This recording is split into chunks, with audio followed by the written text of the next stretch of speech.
right now, it gives me great pleasure to introduce someone that I have worked with for a number of years as a state representative and now as a Cook County Commissioner, John Fritchie. John has stood up for people, has worked for people, has made sure that we're all treated fairly and equitably, that all the things that we stand for as people of faith, he's behind.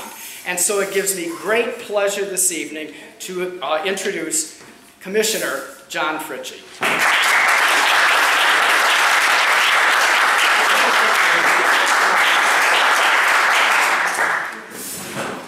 Thank you, everybody. As I told the bishop actually just minutes ago, I was actually looking forward to being here tonight because it was nice to be among friendly faces again. It's been a little change from the county building sometimes. But when the bishop asked me to do this, to make some remarks, it was candidly a tricky assignment for a couple of reasons. Number one, I think when you look at the cross-section of honorees tonight, I think everybody is probably more experienced and more skilled in their fields than I am in mine. So what I wanted to really just do was kind of step back for a second from our various professions and see what brings us all together. And when you think about what we all do, whatever our professions are, whether you're an honoree tonight, an attendee tonight, what unites us all here isn't our gender, the color of our skin, the background, but our human experience. All of us in our professions have the opportunity to make an impact on somebody's lives. But what I'd ask you to think about isn't the impact that you make on people's lives in your professions, but in your personal life. I think if I asked each of you to reflect just for a minute on the high points and low points that you've had in your lives, we could all quietly dwell on the low points that we've had and the personal struggles that we've had, whether it's losing a loved one, losing a job, seeing a social injustice, whatever it may be. And a lot of times when you face your lowest point, other than maybe the people closest to you, many of the folks that you encountered every day and every evening didn't know the struggles that you faced. So what I would ask all of you to think about day to day, and make a conscious effort, I'm not saying just think about it right now, but make a conscious effort every day just to give it a minute of thought. That person that you encounter, that maybe gets in front of you at the line at the store, that maybe is having a bad day at the office, wherever you encounter them, a neighbor, a family member, a coworker, you don't know what they're wearing behind that mask that day. You don't know the struggles that they're facing that day. You don't know the difference that you can make with a smile, a kind word, a hello. I tell you this not from some intellectual insight.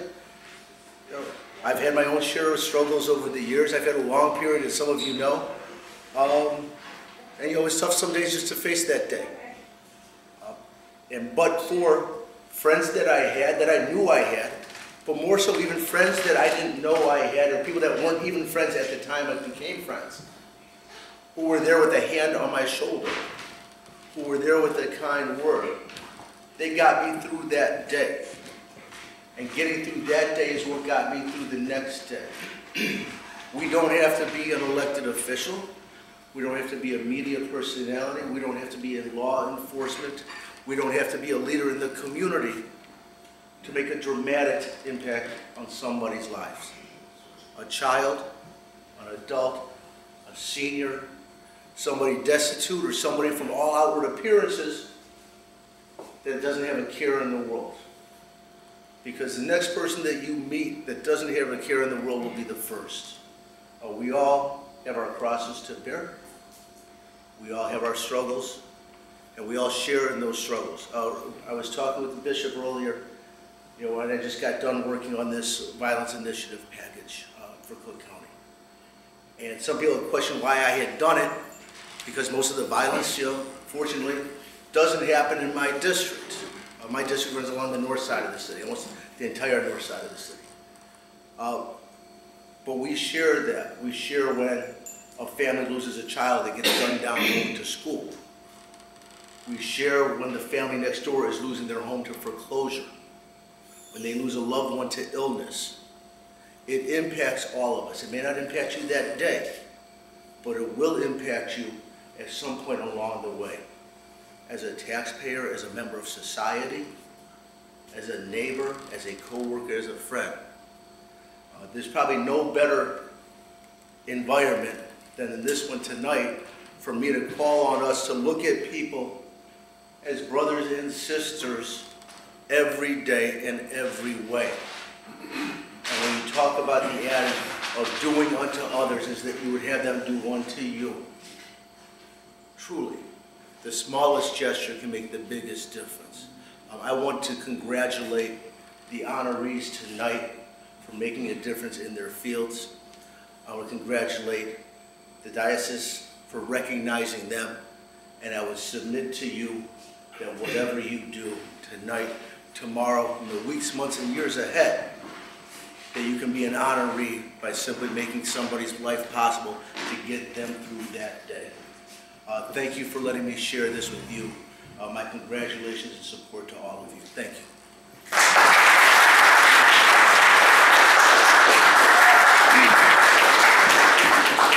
Thank you, Commissioner. And now we're going to be doing the Bishop's Awards. It gives me great pleasure to introduce to you someone who I have worked with and seen doing the work of justice and the gospel, doing the work for a number of years. Whether advocating and standing for veterans, the homeless, sexual minorities, people in need, Bishop Wilkowski has been there. He speaks boldly, he speaks the truth, and it is an honor and privilege that we have here in Chicago such a gospel-centered and God-centered man of faith. And so, now I bring to you to present the Bishop's Awards, Bishop James Wilkowski.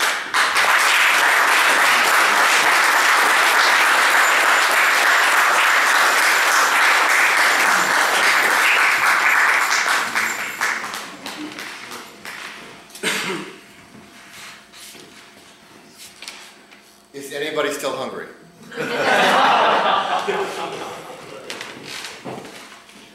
Most Reverend Fathers, Commissioner Pritchie, distinguished honorees, I am very humbled and very honored to have you with us this evening.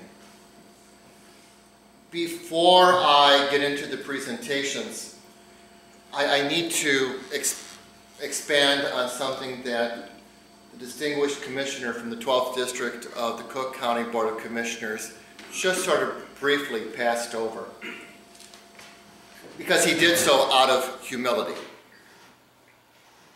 I think one of the reasons why I celebrate the fact that John is a past honoree of the St. Joseph the Worker Award is because throughout his career he has done so much to build up the community, our entire community.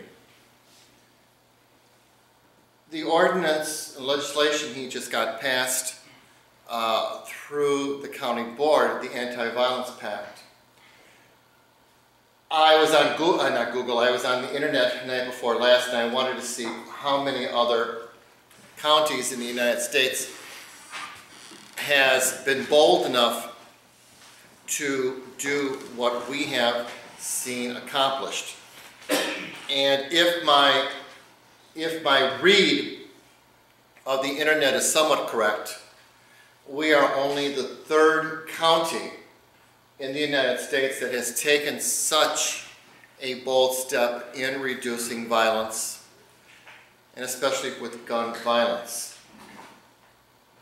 I know that the gun issue is a very hot button topic for many people, but I would like to say that anytime that anyone takes the opportunity to prevent just one person from becoming the victim of gun violence, that is something to celebrate, that is something to acknowledge. The older I get, the the more sentimental I become about many things in life. And I'm very proud to be from the 10th Ward of the city of Chicago. I'm very proud of being a citizen of the county of Cook. And when there are opportunities in which our county raises the bar of standards, it is my hope and it is my prayer that others who maybe have been waiting just a little bit or maybe a little hesitant to take such a step forward may be encouraged by what Commissioner Fritchie has led us to on this day. With your permission, if you would be so kind to stand and join me with a round of applause for our distinguished commissioner.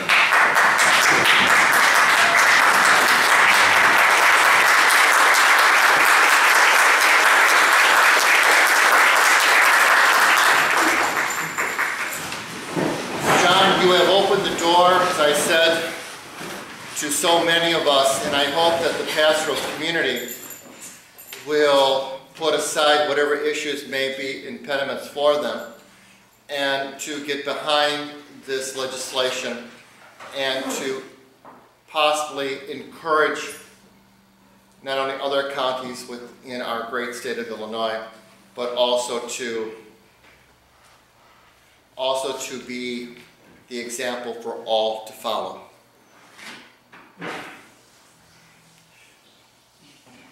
Something really strange has happened to me in these last couple of months. One is that I received an invitation to my high school reunion. What bothered me the most was that it was the 40th reunion. And I looked in the mirror and I thought, where in God's name has 40 years gone? It goes by so quickly. I was asked to make a few remarks, and be that, the opportunity to an open mic is always enticing to me, is that I did say that I'm very pleased to be with you. I want you to know that I was only